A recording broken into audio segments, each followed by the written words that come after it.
This is the MLW Radio Network.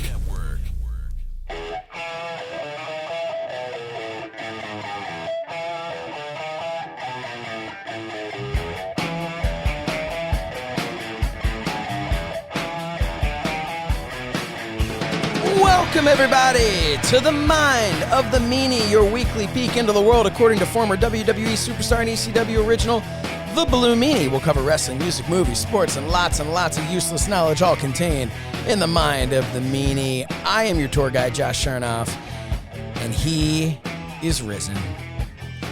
The Blue Meanie is here. Meanie, welcome back. How are you? What's on your mind? I am feeling well rested. A little hungover, but well rested.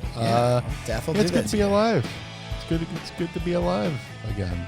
So, you know, I was pronounced dead via Wikipedia, which is such a reliable source.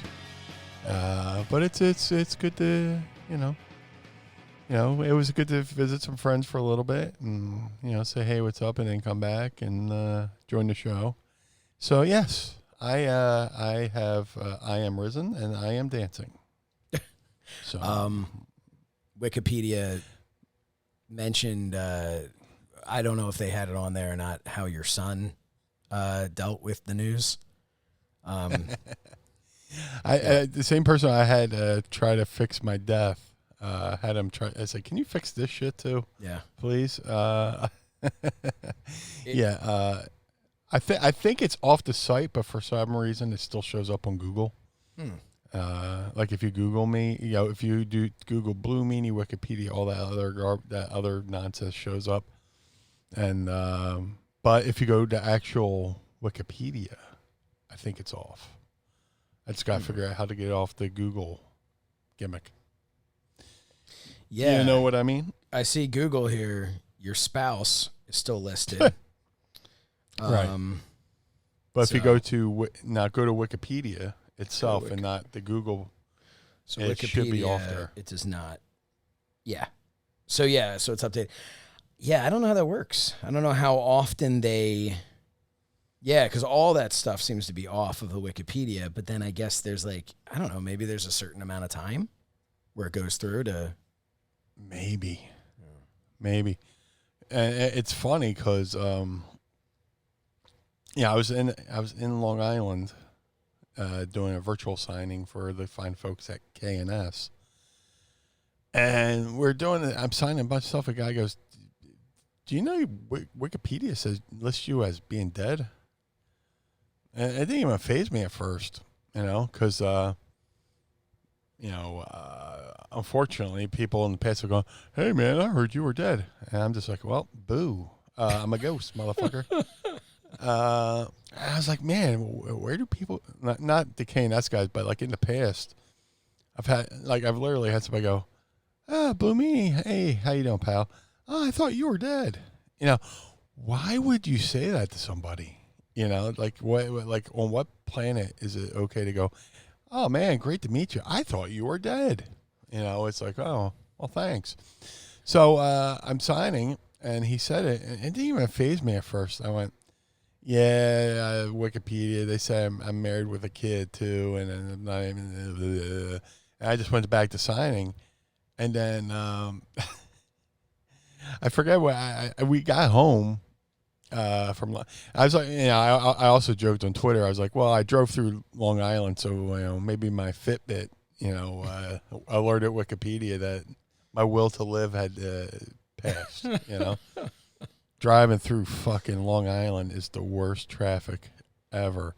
And we'll get back to this death nonsense in a second, but good fucking Lord. The signing was 132 miles from my house, which you figure if you're doing 65, you could get that in like 2.5 hours maybe. Usually I could get up to 775. And no, for 132 miles, it took me 4.5 hours. So by the time I got there, and I was just like mentally drained from literally sitting there doing, stopping and starting and stopping and starting. And so when the guy, Ken brought it up, I was like, yeah, not dead. So thank you, Wikipedia. Was it traffic that took you so long to get there, or was it just it's traffic? The traffic there is just so bad. Oh, I meant like was there like construction? Was there like abnormal traffic, or this is the traffic to expect? Well, here's ironically, there was like one accident near JFK Airport. We're like, all right, and then we're driving, and there's a fucking DeLorean broke down on the side of the road. I'm going, DeLorean. I was trying to grab my phone. We're going slow enough to try to take a photo. I was like, nah. There's like a cop car, a DeLorean, and just two guys sitting on the fucking median thing. And I was like, oh my God, there's a DeLorean. What the fuck? And I was like, well, yeah, that explains some of the traffic. But then I posted it on social media. I was like, yeah, well, it took me 4.5 hours to go 132 miles.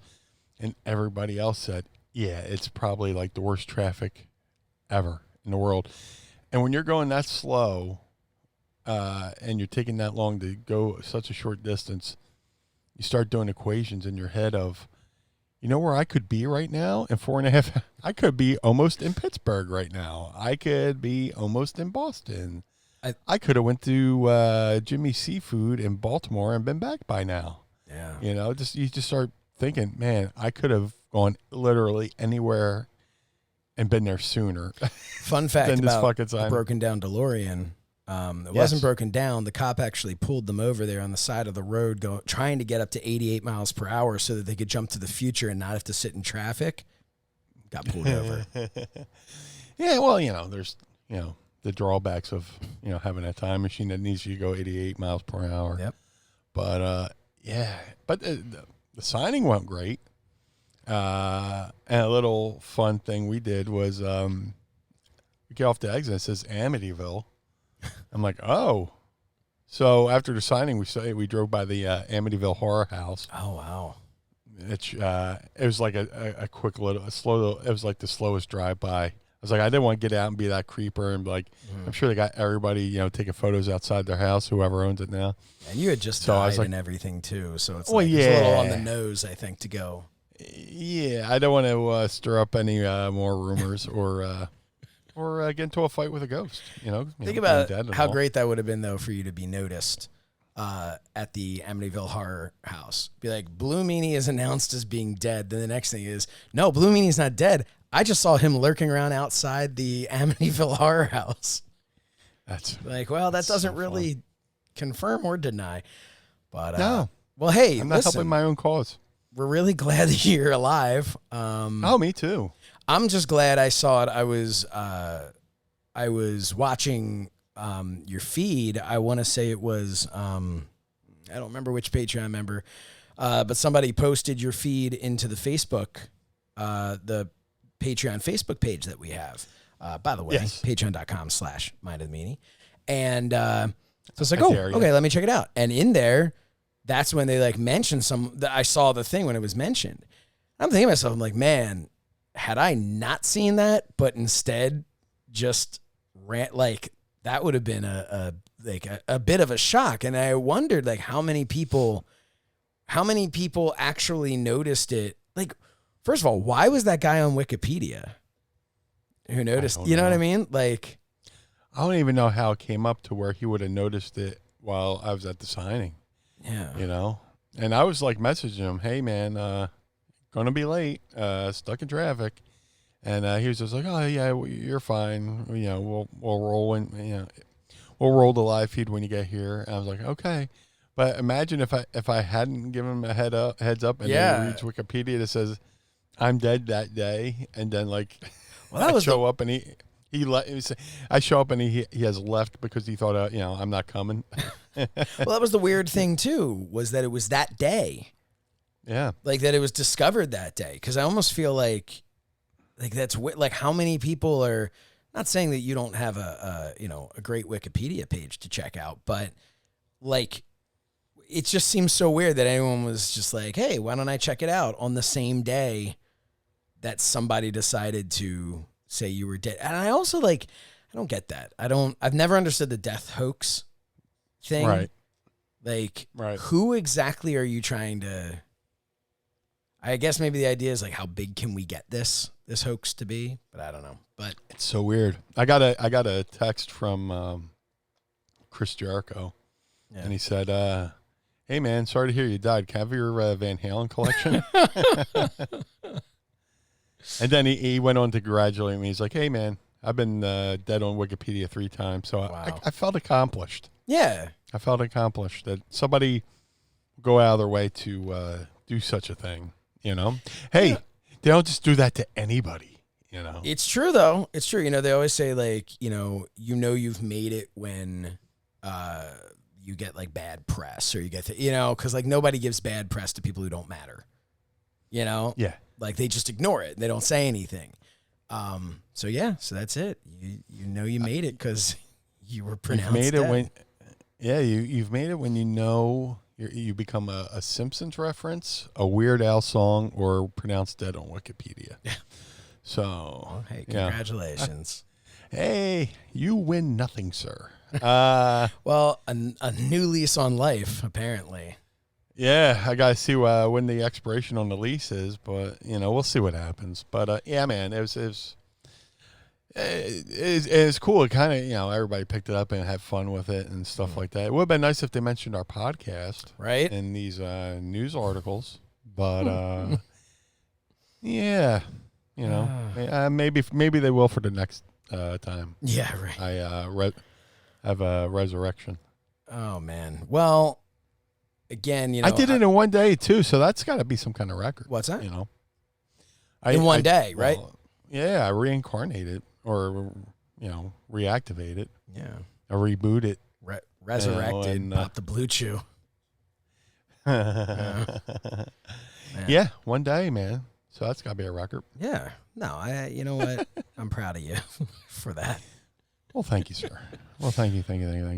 And there was no way I could have died. I mean, McCusker's just opened up, and they dusted off my picture, so I had to, do that. At least before I die, have a couple more rounds at McCusker's. I mean, if anybody was wondering why you sound so, mellow, so mellow, McCusker's is open, and you went last night, so yeah, I am. In the words of Brian Fantana from Anchorman, I am hungover as he pours the coffee. Yeah, man. Gone twice so far. Awesome. I guess it's post-apocalyptic, but I guess is that like the I've always wondered like when can we call it? I don't know. It's kind of like, when did the Attitude Era really end? When did the apocalypse really end? Who knows? Yeah. But yeah, hey, it was good. It was good to get back. They could have opened up sooner, but the city wanted them to jump through all these hoops. Well, you gotta get a permit. You got to sell food. Yeah. And they're like, you know what? Fuck you. No, we don't. We'll just stay closed.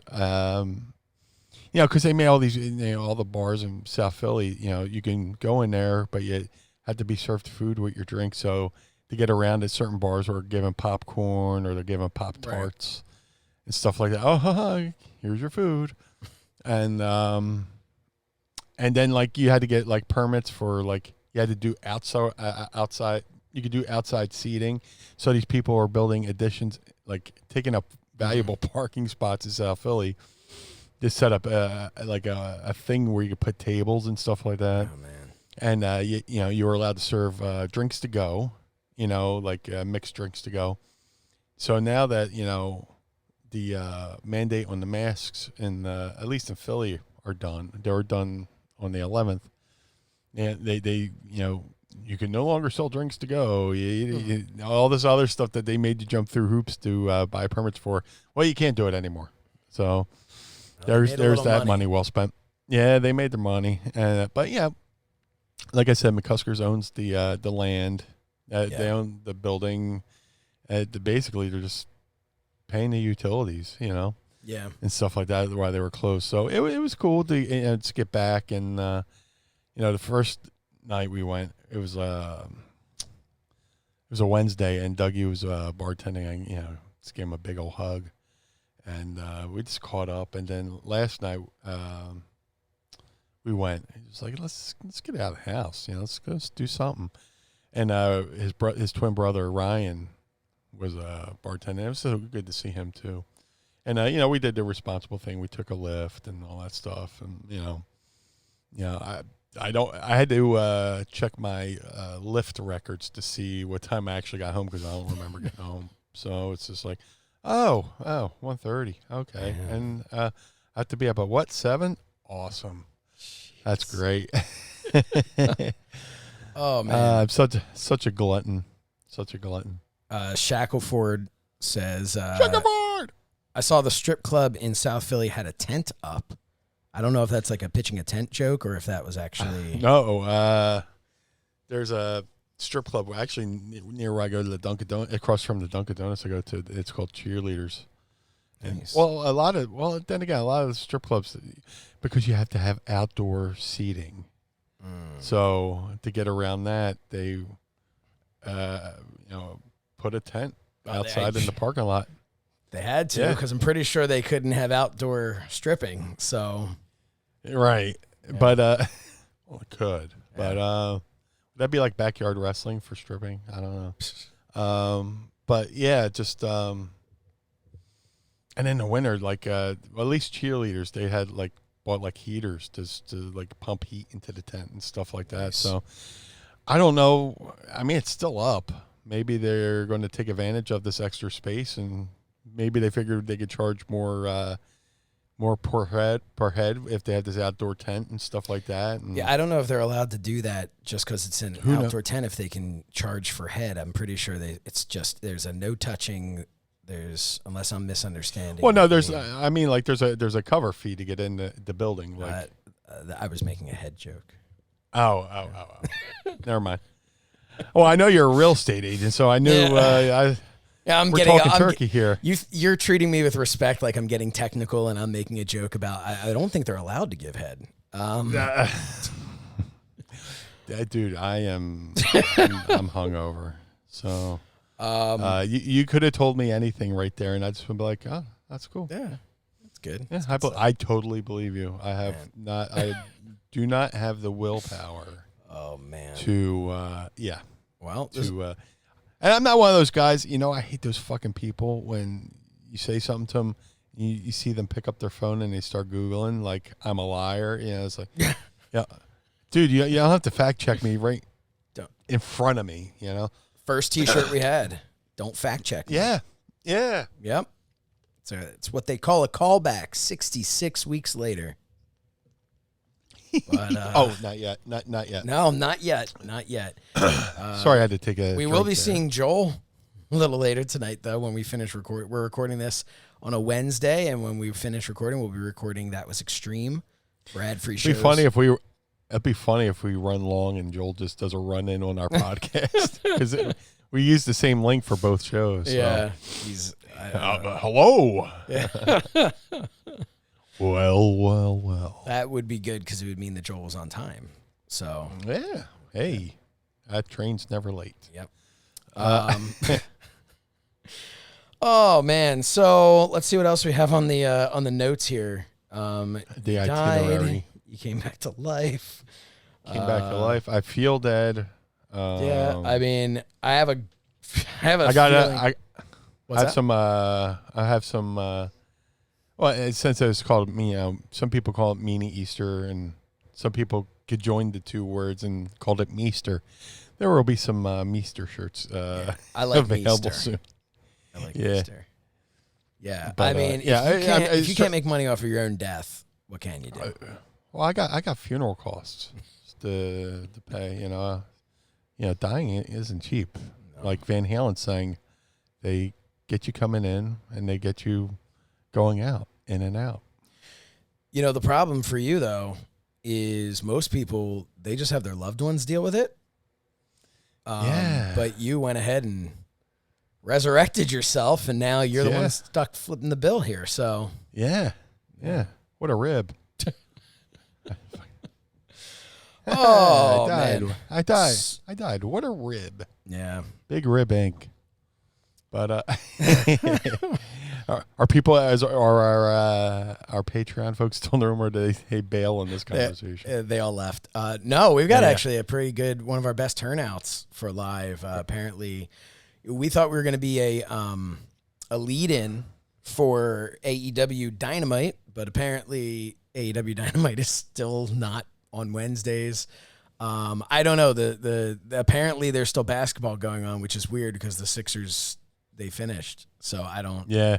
You know, the Sixers last game the Sixers win, I deem the championship game. And that's it. So congratulations to the Sixers. Kind of like how you're the Impact champion because you beat Rich Swan. It's true. It's true. Look, you can't. These are facts that were made up, so you can't question them. You know. Right. Yeah. Yeah. Absolutely. I mean. So what else you been up to? What else is going on? No good. Okay. When you're not drunk or hungover, what else have you been doing? Or dead? What else have you been doing? Yeah. Yeah. No, I had a good time, man. I did 2 virtuals last week. I did one for signedbysuperstars.com, which was a lot of fun. Mm-hmm. And then I did a virtual signing on a Thursday, and then Friday was the buffer. Did the virtual signing on Saturday. It was kind of like deja vu. It's like I don't know if it's the same crew of people going to both signings, but like people are like making the same like Meanie references. Like, who said Blue Meanie can fly in first class? Like, there's a chat room and stuff, and like they're reading like. Rob from Signed by Superstars read it out loud, and I retold the first class story. Nice. And then I drive, 4.5 hours to Long Island, and then somebody says the exact same thing in that chat, so I kind of had to retell that story over again. Just send them to Meanie Toons. I did. Oh, good. I was going to say. I did. I was like, for the cliff notes, go to, youtube.com/mindthemeanie. Yeah. But then, I was like, man, am I high or like, should I put my mask back on? What is going on here? It's just like, it was like reliving the same day, except, one ride was 45 minutes and the other one was 4.5 hours. But, it's good to get out and, be active, do some signings, interact with some folks, and it was cool. It was cool. It was a sense of normalcy. The pandemic's been pretty tough. On our everybody. Just mentally, just living Groundhog's Day every day. So to have a reason to leave the house was pretty cool. Pretty cool. What's you're doing all these signings? What's one of the something that stands out to you? One of the weirdest things you've ever been asked to write on something. Oh, I do. That's a good question.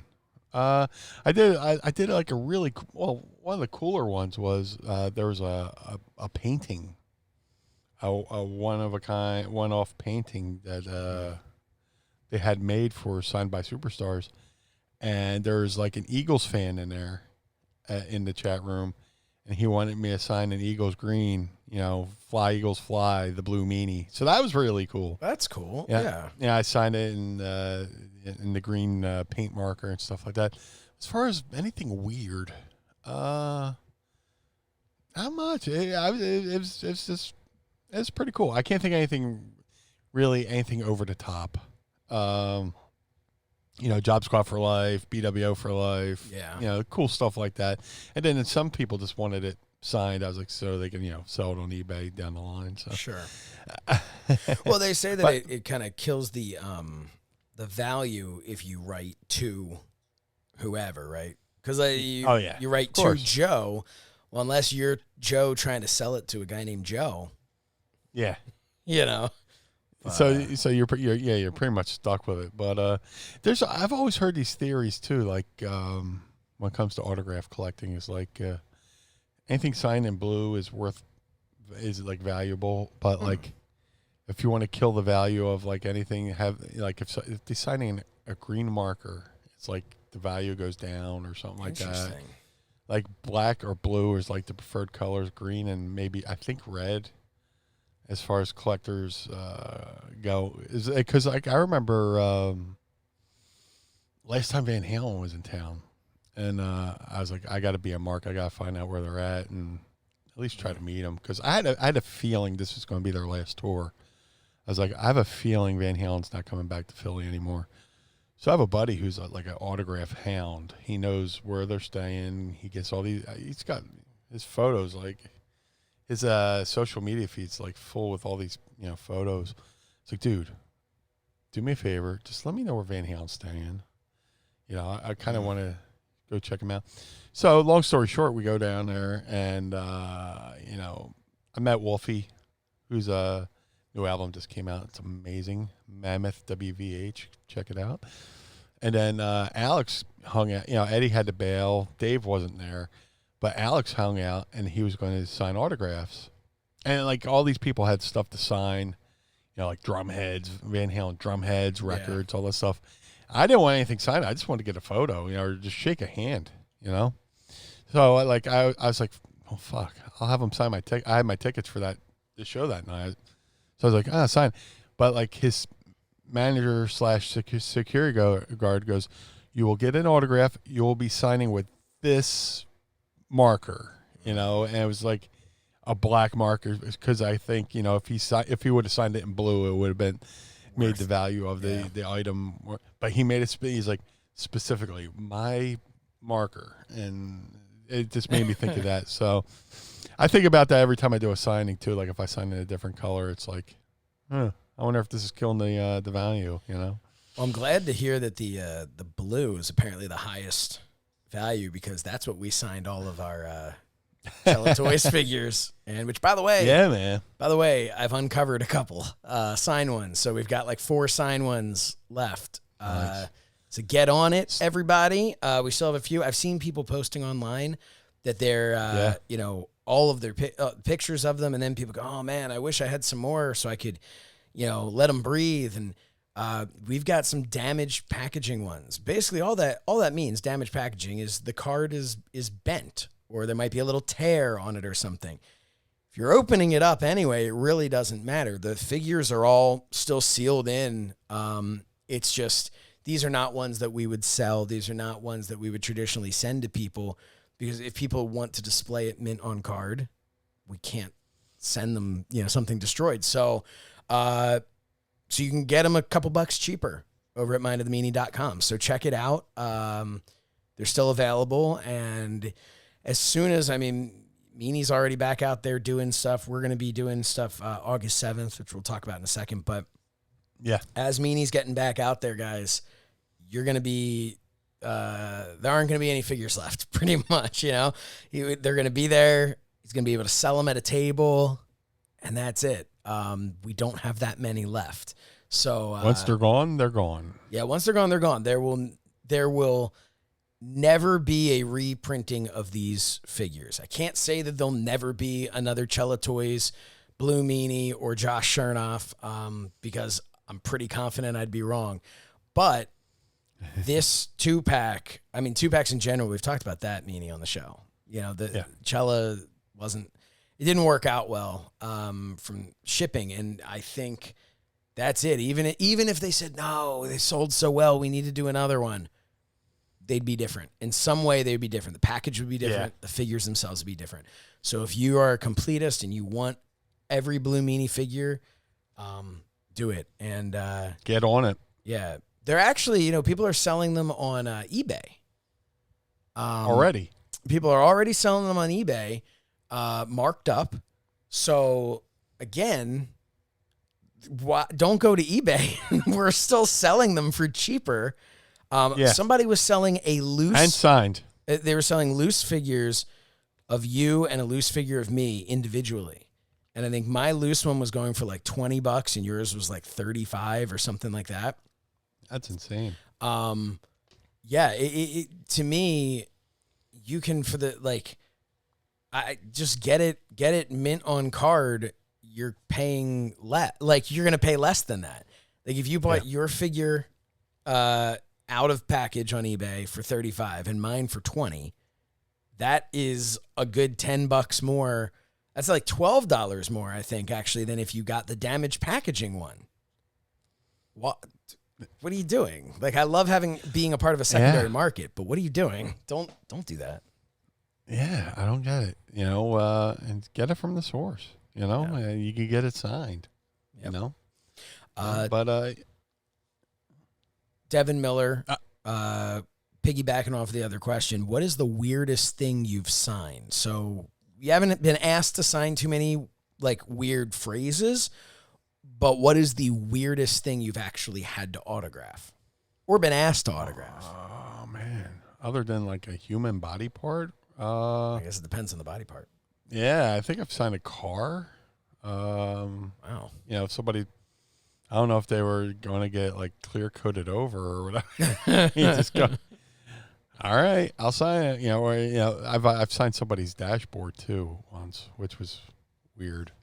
Yeah. It's just like, all right, well, what are you sure. doing? Okay, yeah, I'll do it. Yeah, to see, other than that, I've signed like an arm. I might have signed a forehead or two. You have kids trying to sign my shirt, and you realize that's their school shirt, and you're like, hey, you're not going to get heat with your parents for me ruining your school shirt here, and oh no, whatever. But yeah, so I would have to say like there was like a dashboard once. Yeah, two parts of a car, a dashboard and a hood. And I was like, wow. I don't know how this is going to stay here, but two different cars. Yeah, two different cars. Yes. You reminded me of a story. Not really a story, but just a thing. With the kids' shirts. When I was in OVW, I remember these kids after a show, or maybe it was like during intermission, came over with their sneakers and wanted a bunch of us to sign their sneakers. And I remember thinking the same thing, like, dude, these look nice. These are nice, clean sneakers. Like, this doesn't seem like a good idea. This really doesn't seem like a good idea, but whatever. Yeah. I would not be happy if my kids came home with signed sneakers. Well, I guess it depends on who signed them, right? Yeah, right. Are you going to put them on the wall and display them? Yeah. Are you going to continue to wear and risk getting them scuffed, and then you lose the autograph? It totally doesn't make any sense. Or I could see if it was like maybe like a lot of people do the custom sneakers now. Mm-hmm. The custom artwork, and they they'll get a white sneaker and repaint it like all different kinds of ways, and I can see you getting like something like that signed, like if you do like something dedicated to your favorite sports team or wrestler or musician or whatever, and have that person sign it, and then put that up. I mean, that's a totally different story. That makes a lot of sense. But to sign something you could possibly just walk through dog shit in, just doesn't. Listen, man, they're asking for my autograph and like Johnny Punch. Like I don't care what sneakers these are or whatever. There's no excuse for putting that on your wall. So I don't know what happened there, but or what happened to Johnny Punch. I don't know. Yeah, I've seen people get their shoes Gorilla Glued to the wall. In the locker room, just get some old Gorilla Glue and put it sole first on the wall, so it looks like somebody was walking up the wall and fell out of their shoes or something like that. Did you ever see the thing about that woman who used Gorilla Glue on her hair? Yes. Yeah, I think it eventually was okay, but it wasn't for a really long time. Yeah, I don't know how you think that's okay, and B, have the patience to wait for it to grow out so you can basically, you would probably have to shave your head. Yeah, right? I mean, the patience to let it grow out, you don't really have much of a choice, I guess, right? Yeah, you feel like you have like action figure hair, just like it's stuck in place, and it's it feels plasticky, just. Ugh. When I was a kid, I knew of older women like my mom, grandmom, and like the other old ladies and their friends would put mayonnaise in their hair because apparently the egg and the protein of the eggs and the mayonnaise made your hair healthier or something. That was like a thing in the 70s or something like that. I remember women, little old biddies doing that with their hair, and then just washing it out in the sink. Wow. It's like the weird things you think of when you're a kid, that nobody really does anymore. But now I guess they got the shampoos and stuff like that. They come with the protein extract or whatever that you can put in your hair without having to actually put fucking mayonnaise in your hair. I don't know. So Slichter says, I don't know if this is God. This is like, why is this so big on the screen here? Well, anyway. Hey, well, I'm a human being and I have feelings. You don't have to. Oh, I know it's summer and I put some weight on, dude. Oh man. Well, so Slichter says she got a deal to sell hair products now. It's on Cameo for like $500. Well, fuck me. Yeah, and Sean Jones says she started her own line of hair care products. And Vanessa says, "Don't give Bill Apter any comb over ideas." Ooh, man. Bill, you give Bill the idea, he will grab that last strand and glue it right onto the top of his head, so nobody. Yeah, I mean, it's pretty much like a Mr. Softy, curly Q on the top of his head. He'll give you the theme song too. Dude, I never knew that Mr. Softy had the theme song had lyrics until Bill Apter told me at a convention. I was like, of course, but you know this, Bill. Did but you then Google I them? also I did not, but there's also a really good podcast I listened to called Legends of Philadelphia by the guys at South Fellini on Passyunk Avenue. They have a store. It's called South Fellini. And they do like an hour podcast and they talk about like Philadelphia folklore. And they just did a whole episode on Mr. Softy. And I didn't even realize this too, but there's like the Mr. Softy song not only had lyrics, which they played and whatever, but rival ice cream truck drivers would purposely use Pop Goes the Weasel because Pop Goes the Weasel and the Mr. Softy theme are so close that people run out thinking they're getting Mr. Softy. Wow. And they're actually getting their a different brand of ice cream instead, and they figure, oh well, we're here, we might as well get this one. I have always wondered why Pop Goes the Weasel is the go-to. Yeah, for because it's wow, because it's so close to Mr. Softy. But you're talking about Philly, so Mr. Softy is a Philly thing. Basically, okay. Yeah, or at least start it in Philly and just branched out. Wow, there's a place over they have like a headquarters over in Jersey. So I've driven by a parking lot and it's like it was full of nothing but Mr. Softy trucks. I want to say Cinnaminson or something like that. Our listeners are from all over the place, mostly outside of the Philadelphia area. So anybody who's on here for Patreon right now, or if you're just listening, feel free to tweet us at Mind of the Meanie. Ice cream trucks that go through your neighborhood or will be there at school, when you're coming out once it gets warm. The ice cream truck, does it have Pop Goes the Weasel where you are? I never thought about that. I don't think I've ever experienced an ice cream truck anywhere other than Pennsylvania, so I don't really know. James Sorensen's in Nebraska. Yeah, so James, let us know, bud. The ice cream trucks, is it Pop Goes the Weasel? And we'll wait. Let me see if I can bring it up on the YouTube here. Mr. Softy. And while he's bringing up Mr. Softy, I will. Oh wait, hold on. I only know of Mr. Softy because of Curb Your Enthusiasm. This is Travis. They had a truck.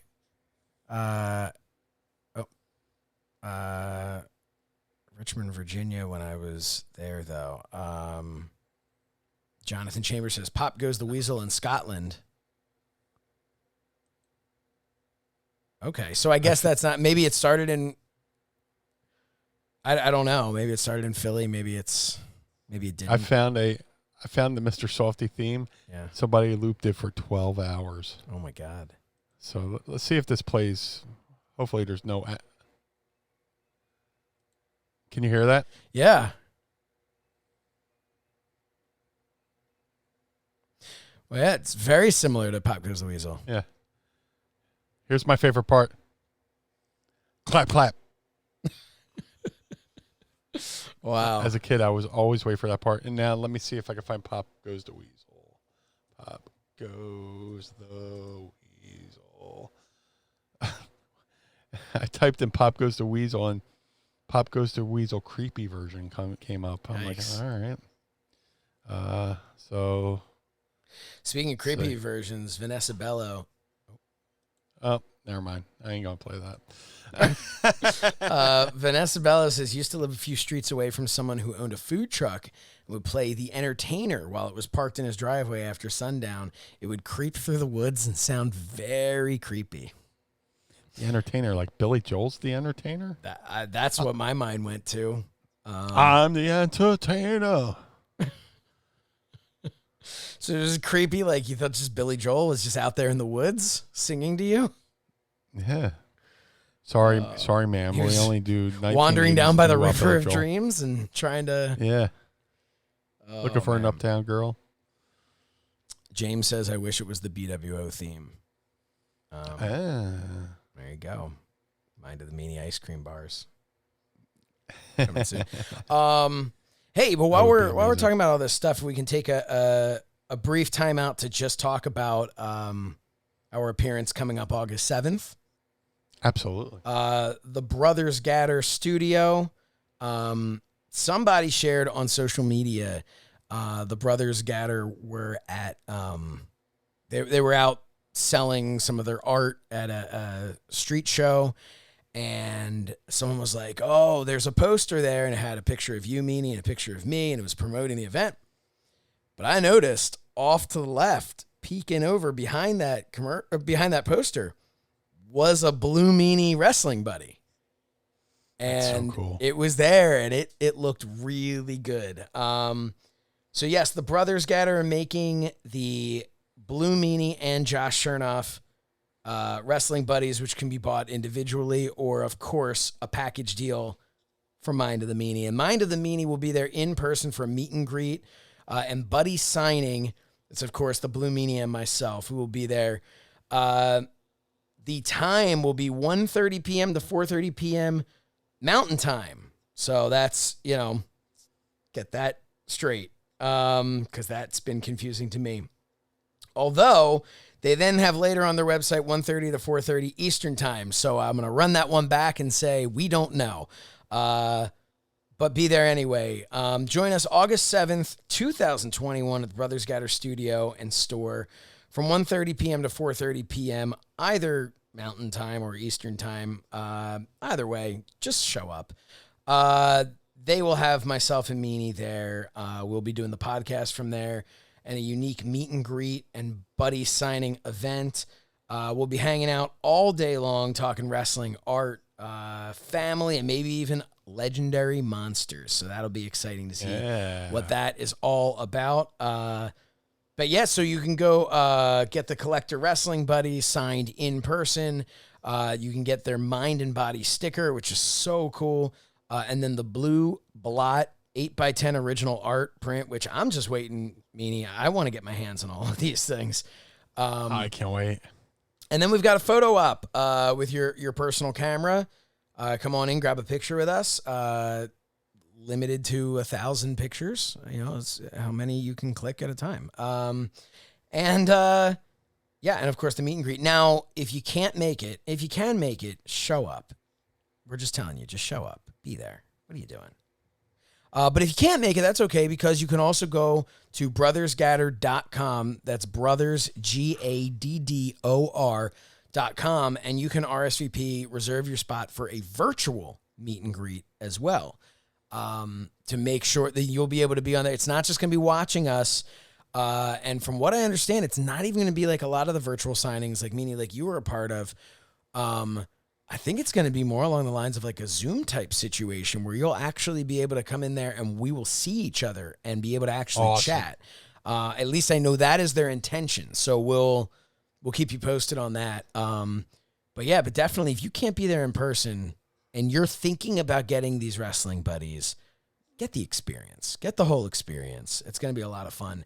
But again, if you're looking to be there in person, the studio, it's the Brothers Gatter Studio and Store, 4317 Main Street, Port Henry, New York, 12974 in the good old US of A. Nice. So yeah, please join us. Come on out. Say hello. We're excited to be there. And we're excited to meet all of you and see you, and excited to see these buddies, which I understand, Meanie, are probably on their way to us at this point.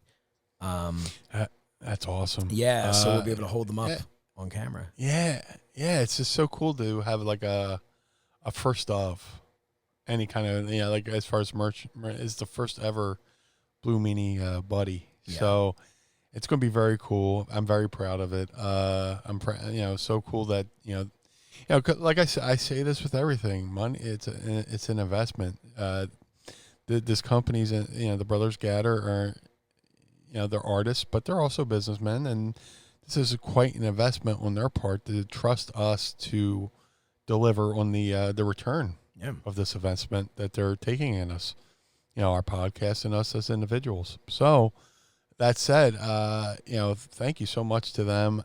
Thank you to everybody, that's giving us feedback, online about how cool these things look and stuff like that. And I can't wait, man.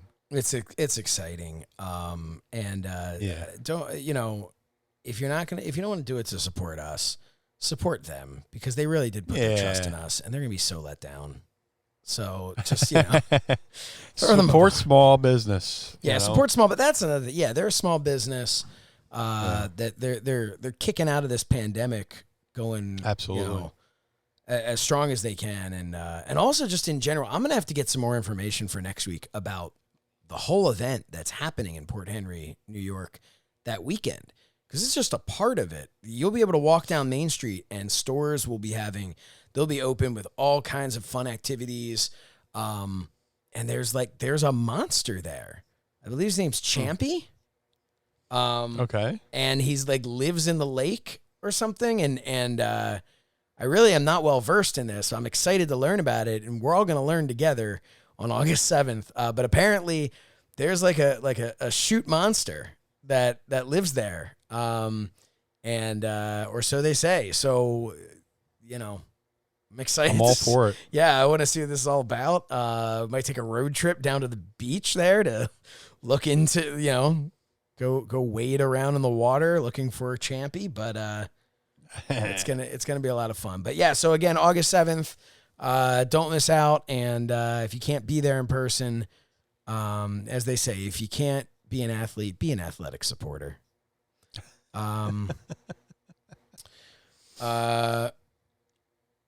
What is Vanessa? Oh, I thought Vanessa was just telling us that she threw up in the group. She's saying, I'll throw it up in the group after I find it. Okay, she's looking. She says, no, the entertainer goes on with the show. I don't know what that is. Yeah. Send it to the group. Yeah. Send it to the group. And if you are listening to this and you're going, well, then I'll never find out. Well, you can. It's pretty simple. Go to patreon.com/mindofthemeanie. And then we'll let you in our club. Yeah. We'll tell you the password and everything. Yeah. There'll be punch and pie and activities. Yeah. We'll be punching pie. What? Hurry up before I die again. All right. Speaking of hurrying up, and speaking of you dying again, because I'm sure these questions are going to come, you want to do Ask Meanie? I would love to. All right, let's go ahead and do that. It's time to ask Meanie anything. Ask me something. I wish I could do that right now, but I have a feeling it would have company. Oh my. Yeah, we don't need that. All right, what do we have here? Bingo stamp my underwear. Let's see what we got. It's a bunch of new ones. Andy Slichter writes, what were your thoughts on the China documentary? I honestly haven't seen it yet. Have you seen it? Oh my, yeah. That was a rough watch. Yeah. The whole time I felt like I wanted to reach in through the TV screen and pull her out and just say, hey, I'll take care of you. Yeah, it's kind of those things, and I'm sure a lot of people who knew her are like, man, I wish I knew. That she, eventually, it boils down to, she, everybody knows how she got screwed over. And then she moved to Japan to be a school teacher for a little bit. And then she had this manager guy who wanted to bring her back and rebuild her career. And you could just tell this guy was just in it for himself pretty much, and, I won't go too far into it because, people should watch it, but it was heartbreaking to watch. She was vulnerable. She's very sweet person, very awesome, caring person who just wanted to be loved, and people took advantage of her, But definitely watch it. Watch it. Shout out to the Vice. I think Evan Husney also helped out. From Dark Side. Yeah. So they did a little cross pollination with helping that. But it was very well done. Hour and a half without the commercials, and hopefully more people get to see this documentary. Hopefully, because there's a lesson to be told there. Chris at ChrisWD 2009 writes, what do Josh and the Blue Meanie think were their biggest mistakes creatively during their time as wrestling promoters / bookers? I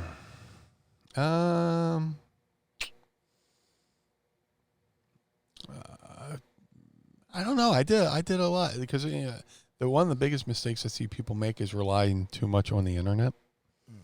Like they think it's like Field of Dreams, book it and they will come. But I pounded a lot of pavements, man. Between flyering and I would make thousands of flyers and I'd go hit up every mall, strip club, same hard day's work.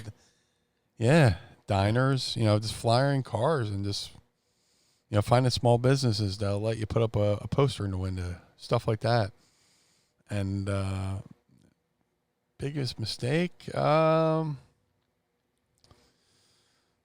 sure there's plenty of things I could have done. I mean, we did fairly well with 3PW. We got a national DVD deal out of it. We're doing stuff like that. I think the timing was bad. There was a void in Philadelphia. ECW had just closed. We're like, man, there's this.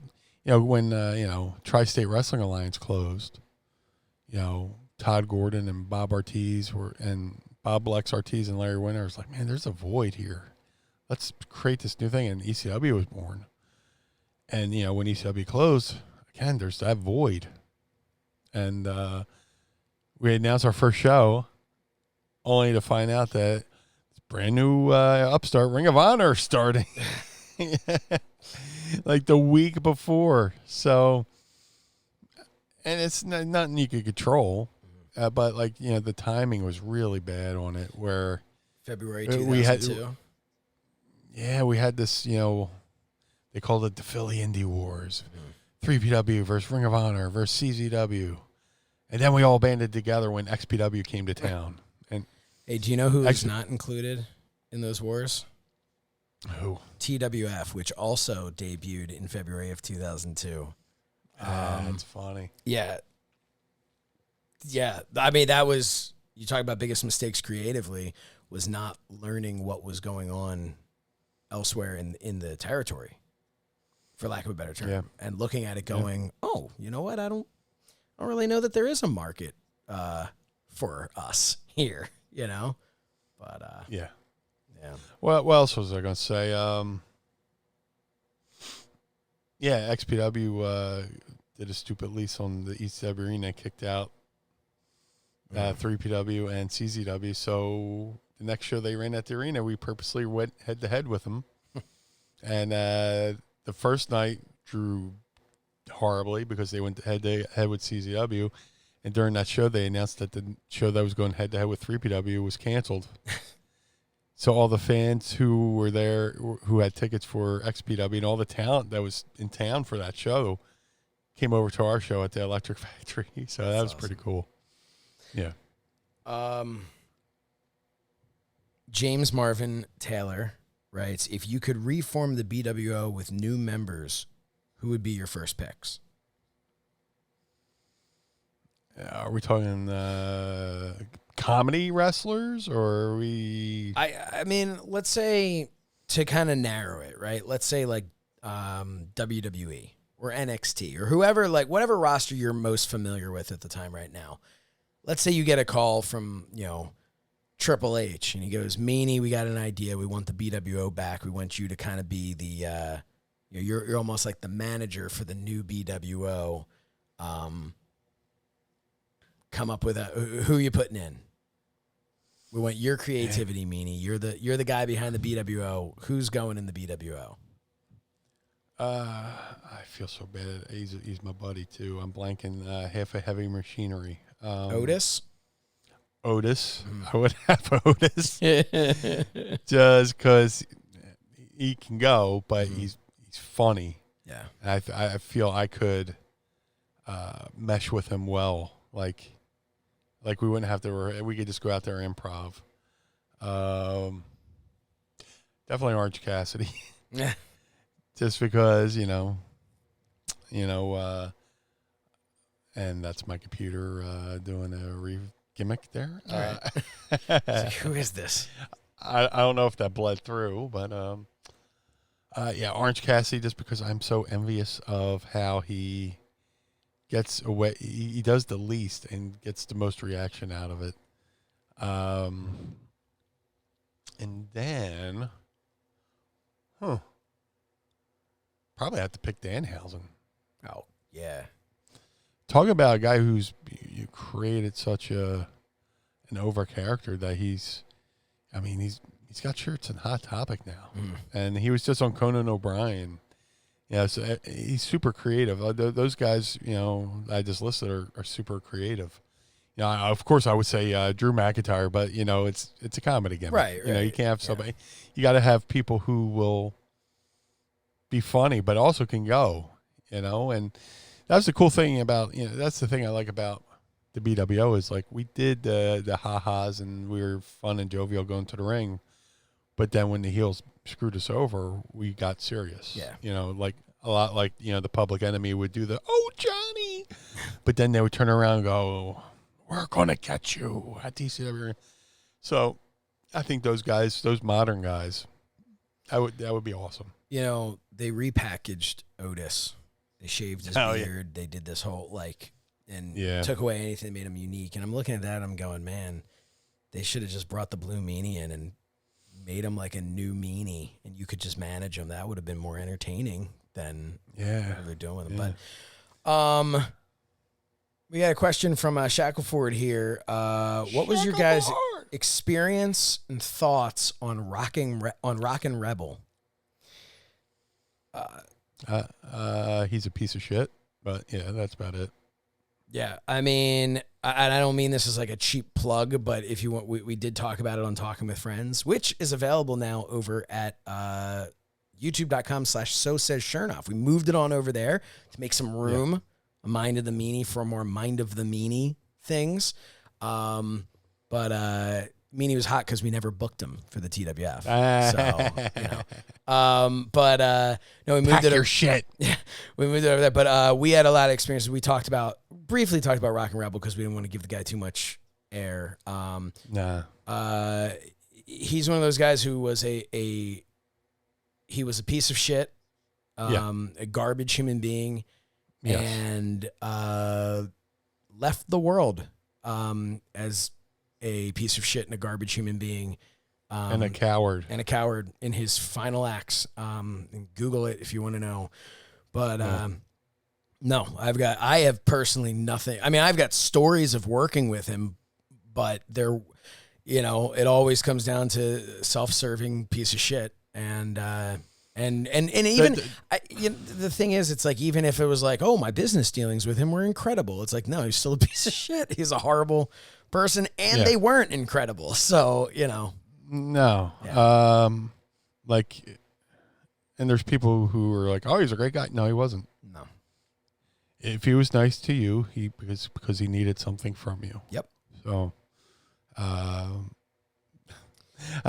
say this. I was at Johnny Diamond. Used to run shows with Juno Moore over in Jersey. Okay, National Wrestling Superstars. Yeah. They did that movie, Card Subject to Change. And Yes. It's loosely filmed at their. So I was doing a Johnny Diamond show back in the day. I forget who it was, but somebody goes, "Hey, Johnny, how come you don't book Rebel on your shows?" I piped up. I said, "Yeah, because you don't need a license to run in New Jersey." It's basically the only reason why Rock and Rebel ever had a match post ECW is because he had a promoter's license. I had my own promoter's license. Part of the time when I ran stuff, it was using his license. Part of the time I had my own license, and I remember he came into the locker room, and he's just like, "Hey, brother, yeah, okay, give me the whole thing." It's like, Frank Talent, I can really help out. The state wants you to do this, but I know a lot. And, dude, I didn't know. I'm like, sure, yeah, thanks. Hey, anything. He's like, yeah, just, book me on your shows, and I'll come, I'll work a little bit, and kind of, I'll work. Like, and it was like that. It was basically, don't worry, I'll make sure the state doesn't take more money from you. And I don't know how this works. I'm a naive kid, as Joel likes to say. I was 16, which is not true. But yeah, no, he was, we almost got thrown out of the school where we did stuff in the gymnasium where we did our shows because he was pissing on the building and trying to get drugs in the parking lot from he's just a garbage human being. And then he would go on the mic and just swear. And yeah, no matter what you told him, he could or couldn't say. Yep. Yep. Piece of shit. He was a homophobic. Yep. He was racist. He was just bigoted in every single, anti-Semitic. Man. Yeah. Other than that, great guy. Great guy. Did I say great guy? I mean a piece of great great landscaper. Yeah, I guess had a hell of a green thumb. Because he was so full of shit, he had plenty of manure to put down. Oh God. Fuck him. Yeah.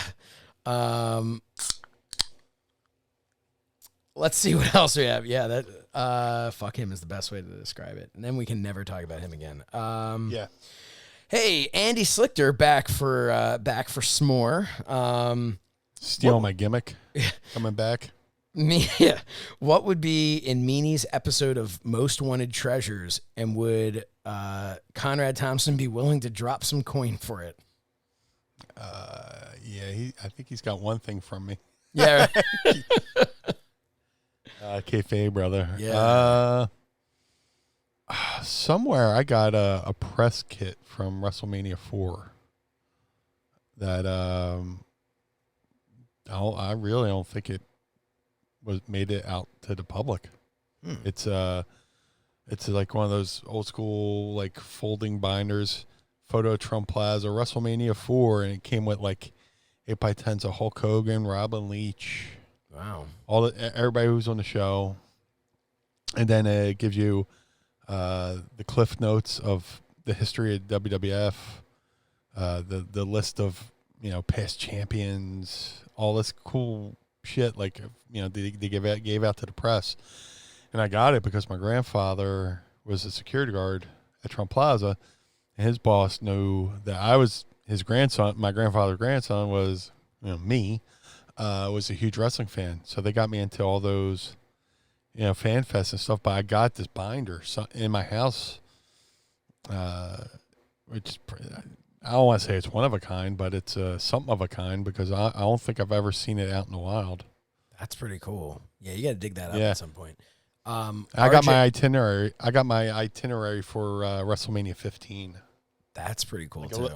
Thing to give to talent, which really doesn't have much in it, but it's just cool. It's just not something you can get at the right. I'm probably the only guy who probably saved his, so who knows? RJ says, love that show. I'd kill to see a Meanie or ECW based episode. I wouldn't be surprised if actually there's something like that. But to kind of, the way you answered Andy's question was different than how I had read it, and I don't know which way he intended.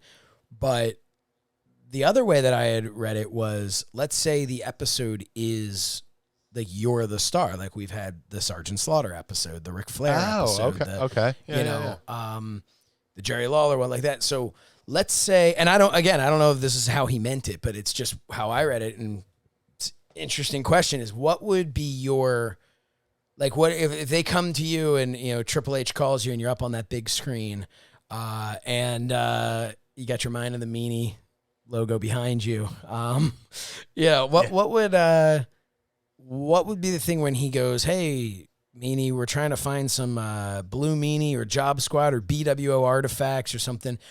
Is there anything that jumps out to you that where you would be like, hey, I don't know whatever happened to that, but that was a pretty cool like piece of wrestling history? I don't know. Well, I got gear that's out there in the wild. I just forget which gear is out there. I still have my WrestleMania 15 shirt, which I don't think I'll ever part with. But there's probably my BlueDust robe that I know it's out there somewhere that they had professionally made for me and stuff like that. And I sold my BlueDust gear. I think that would be it, honestly. If we're talking WWE looking for a Blue Meanie type thing, it would be that BlueDust gear. I feel like would be the thing. There's also the BWO half shirts I had airbrushed that are. I know me and Stevie sold ours. Oh wow! They were worn once. The white ones. The white ones with the blue. Yeah. They actually even made a T-shirt of Steve, or they made a toy of Stevie in the white shirt, I believe, in that version. I might be wrong on that, but I take it back. We wore them for a couple shows because there's also a photo of us from Massachusetts in the locker room as the BWO, and a cool little piece of kayfabe about that photo is the lineup sheets on the wall in the background. Oh yeah. I got the. Yeah, I sold mine, and I know I think Stevie sold his. Yeah, no, I was correct. They made a trying to find a good quality image of it. I can't seem to find one, but I don't know if you can see from here.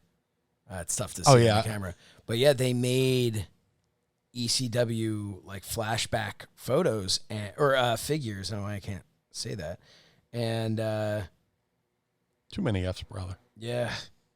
And here's like a better one. I don't know if you can see, but yeah, you can't really see. You can kind of see if I turn the phone like that. But yeah, I've seen it because people have kind of made like a custom Meanie to go along with that one. Oh, before my Cella figure and before the Figures Toy Company figure, people have made a custom Blue Meanie to go along with that specific Stevie one. Yeah, but I think that's pretty cool. So that's another thing that I could easily see them wanting to get, because that show's all about like the things that had like a big part of history. So like they're not going to just be like, oh, here's a ring worn BWO shirt of just one of the ones you could get at the stands and that you just happen to have worn in the ring. It's very cool, probably go for a nice amount of money, but that's not the type of stuff they're looking for. But hey, here's the original airbrushed BWO shirts. That's the type of thing that I feel like. Each shirt was individualized. Well, mine said the blue guy. His says, Big Stevie Cool, and then Hollywood Nova. Vanessa says, I remember the WWF auctioned off those Great American Bash big wheels the BWO rode down to the ring versus the Mexicools. I was so close to buying it, but had no place to store it. So, so the little things like that you could see them grabbing back, but... Yeah, Richie from Magic helped put those together. Yeah? What was the story? Give us the story behind those. I think they were a different color. I think he might have painted those blue, and then he did printouts of the BWO lettering and put them on the wheels and stuff like that. And then, like, he had extra BWO lettering, so that night when I went to the ring versus the Mexicools, I put the BWO on my wrist tape. that he was using for the wheels and stuff like that. So, and we legit almost ate shit on those fucking things going down the ramp too. Like we did a run through, and that metal ramp with plastic wheels, just slippery on slippery, and we Nova skidded out, and you see me put down my feet, and my expression looks like the typical Blue Meanie, but I was like, oh. I don't want to eat shit on live pay-per-view. Oh man. A couple questions left here. Yes. James Sorensen, did you guys plant gardens this year? I did. Do you guys have Mrs. Meanie planted some stuff like dill and other stuff, like other kind of plants. Nice. And then we also put up a new fence in our house. So very cool. That was an adventure. Yeah. So trying to get 8 foot fence through the fucking house was a chore. We had to cut it in half, walk it through the house, and then reassemble it on the other side. But oh wow. As far as plants, Mrs. Meanie's got some stuff growing out there, and she tells me about it. She's very proud can I eat it yet? That's me. A Papa Bear wants to eat it. Yep. Travis. What up, Trav? Patreon. What was the rowdiest concert you've been to? Out of control crowd, out of control band, maybe both. There's a legendary concert that happened in Philly that a few of us who have been there go, oh, you were there too? It was Metallica on the Injustice for All tour at the Philadelphia Spectrum. I'd have to Google the date, but opening band was the legendary band The Cult, who I love to death. You knew the night was going to be interesting. The night, with the Cult opens up, and I forget what song they're playing, but Ian Astbury, the singer, sings, and he's banging on a tambourine. Yeah, looks badass. Long black hair, wide brim, not a cowboy hat, but almost like a Native American hat, maybe. I guess somebody was fucking heckling him in the front row. One of the Metallica fans jumps off stage, punches the guy square in the face, beats the shit out of him, gets back on the stage, grabs his tambourine, and goes, "This is fucking rock and roll!" And it's like, holy shit, right? Wow. So the Cult set ends, and the fine folks at the Spectrum made the mistake of having seating for Metallica. There's rows of seats and stuff like that, instead of just having an open floor, because there's going to be a mosh pit. Yeah, and Sorensen's asking here, have you ever been in a mosh pit? Maybe once or twice, but it wasn't for me. Yeah. I don't like seeing anything coming from my blind spot, or I don't like being hit from behind, and not seeing it coming, And once in New York, we were at the Limelight, and somebody started a mosh pit. There was one other time, and I was just like, you know what, this shit ain't for me. So Metallica comes on, and as they're setting up for Metallica, the fans decided they're going to rip up the seats. And I'm in the upper level of the Spectrum looking down, and worker ants, these metalheads, are picking up rows of seats and passing them back, and that row is taking them and passing them back, and they're taking all this the seats from the floor, and they're making a pile in the back of the Spectrum, and then you see seat cushions flying through the air like frisbees and stuff like that. And it was the most I think when we had the Eddie Van Halen episode, we had Joey Campbell on. I think we both talked about that concert. Yeah. Because anybody who's been there, they're yeah, anybody who was at that concert talks about that, Because Metallica came through one time before, and I think they had Queensryche, but the second time they had the Cult, and I was like, yeah, I want to go see the Cult. And then, that happened. And then after the concert, you try to be a mark and hang out by the ramp and think Metallica's going to come out and sign some autographs and stuff. And the cops did not want anybody hanging out. And this is they had the police horses. Oh, wow. And and billy clubs, so they can reach you on top of those horses. And I saw some guys get fucked up, you know. Man. And this was like late 1980s Philly, you know, the kind police force. And dude, one of the cops ran into me with his fucking horse, and I've never been hit that hard in my life. Jeez. I looked up. He's like, "Get the fuck out of here!" And I was like, "Yeah, let's get the fuck out of here." And the next day, I stayed at my uncle's house. You know, I was living in Atlantic City at the time. We took a Greyhound up to Philly, stayed at my uncle's, and woke up the next morning. I could not move my head or neck. I was just like, "Hey guys, how you doing?" You know. But yeah, that concert. Anybody who's been, I'm sure there's a bootleg out there somewhere. You know, there's plenty from that tour, but that show, holy shit. Last 3 questions. Miss Marie 619. What would you have done if wrestling didn't work? What career would you have been in? Probably something with graphic arts. And again, because of wrestling, I learned to have a backup plan. I read I always reference this interview I read with like Ted DiBiase when it was just full of such good advice that like if you wanted to get into business, you just remembered it. I wish I still had it, but he's like, he said something about having a backup plan. You know, nothing is guaranteed. So they had a career day at high school, and there was a local Votech school that worked with my high school.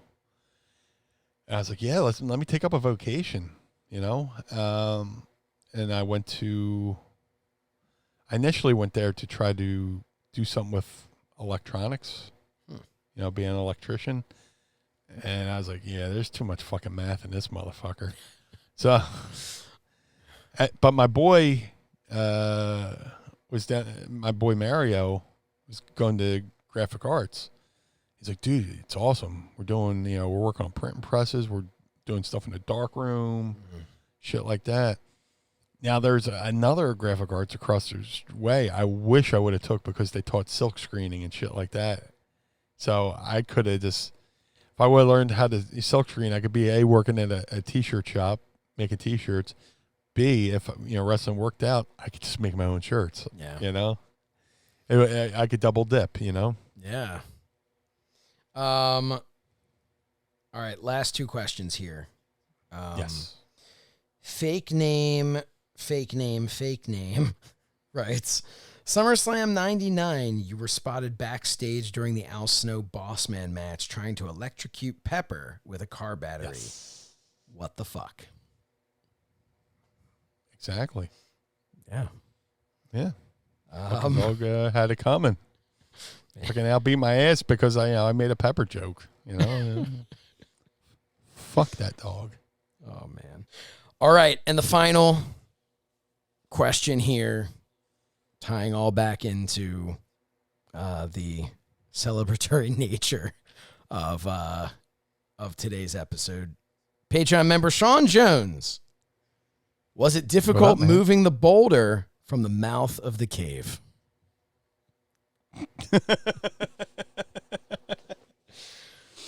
Well, you know, it's all in the legs and the hips. Yeah, lift with your legs. Lift with your legs. Yeah.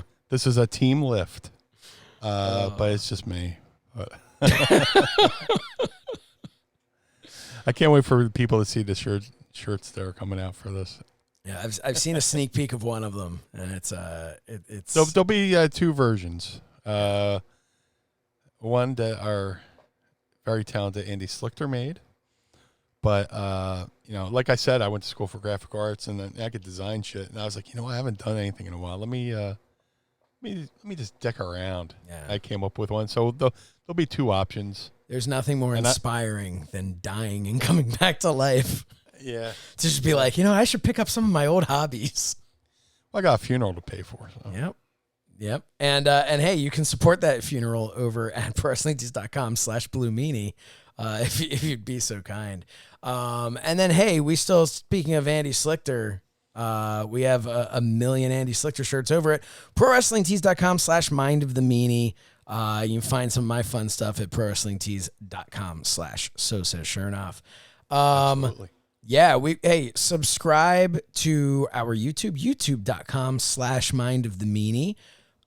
It's another great way to check out these episodes, and we will, without question, be having something coming from this August 7th little road trip that we're taking to the Brothers Gatter studio and store in Port Henry, New York. So there'll be something up there. And also, anytime we want to go live, you know? Yeah. It's a great place for us to go live. We want to share with all of you. But hey, if we're going to go live just for our Patreon members, make sure that you join Patreon at patreon.com/mind of the meanie. But if it's too hard for you to remember all of this and you just wish that there was a way for us to update you all the time and for you to be able to know what's going on, well, that's what social media is for.